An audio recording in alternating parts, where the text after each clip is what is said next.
আরিয়াকে জিজ্ঞেস করায় তার মা কবে ছেড়ে চলে গেছে সে কথা শুনে আরিয়া রেগে গিয়ে শুভকে কথা শোনায়। পাশ থেকে আদ্রিত বলে, তুমি আমার স্ত্রীর সাথে এরকম ভাবে কথা বলবে না। আমি কিন্তু চুপ করে থাকবো না। আরিয়া বলে, চুপ করে কেন থাকবেন? আপনাদের সাথে যেন লাইফে আমার কোনো দিনও দেখা না হয়। এই বলে সেখান থেকে চলে যায়।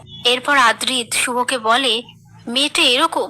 শুভ বলে, অত্যন্ত বেয়াদব একটা মেয়ে। ওর বাবা কি ওকে সঠিক শিক্ষাটা দিতে পারিনি? কিসের জন্য ওর এত রাগ? তারপর আদ্রিত শুভকে রাস্তা দিয়ে হেঁটে যাওয়ার সময় বলে, এই 20 বছর তুমি নিজেকে কেন আটকে রেখেছিলে? শুভ বলে, আমি এখন বুঝতে পারি, যদি তোমার হাত ধরে কোথাও চলে যেতাম আর যদি আমাদের কাছে শ্রী থাকতো তাহলে আমাদের লাইফটা অন্যরকম হতো। ওদিকে শ্রী বন্ধু বান্ধব ডেকে ফ্ল্যাটে পার্টি করতে থাকে। এদিকে আদ্রিত শুভকে বলে, তোমার কি মনে হয় আমি শ্রীকে খুঁজে পাওয়ার জন্য মরিয়া হয়ে উঠিনি? রোজ রাতে যখন ওর স্বপ্ন দেখি ঘুমটা ভেঙে যায়। তোমাকে আমি কি করে বলবো? শুভ বলে, খুব তাড়াতাড়ি আমরা শ্রীকে খুঁজে পাবো। এর প্রমাণ আমি অনেকবার পেয়েছি, সেদিন ঠাকুর ঘরে। এই বলে সমস্ত কথা আদ্রিতকে বলে। আদ্রিত বলে, আমারও তাই মনে হয়, আমরা শ্রীকে খুব তাড়াতাড়ি খুঁজে পাবো।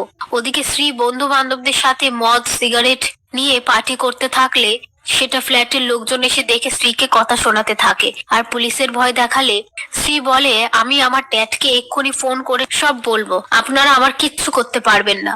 এই বলে আকাশকে ফোন করলে আকাশ ফোনটা ধরে না। তারপর ফ্ল্যাটের লোকেরা স্ত্রীকে সেখান থেকে বের করে বেরিয়ে যেতে বাধ্য করলে স্ত্রী সেখান থেকে বেরিয়ে যায়। এদিকে আদ্রিত শুভকে বলে, আমরা খুব তাড়াতাড়ি স্ত্রীকে খুঁজে পাবো। আমি ডিটেকটিভের সাথে কথা বলেছি, অস্ট্রেলিয়ার কাছাকাছিই আছে।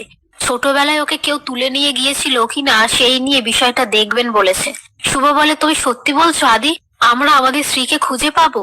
এই বলে আদ্রিতকে জড়িয়ে ধরে।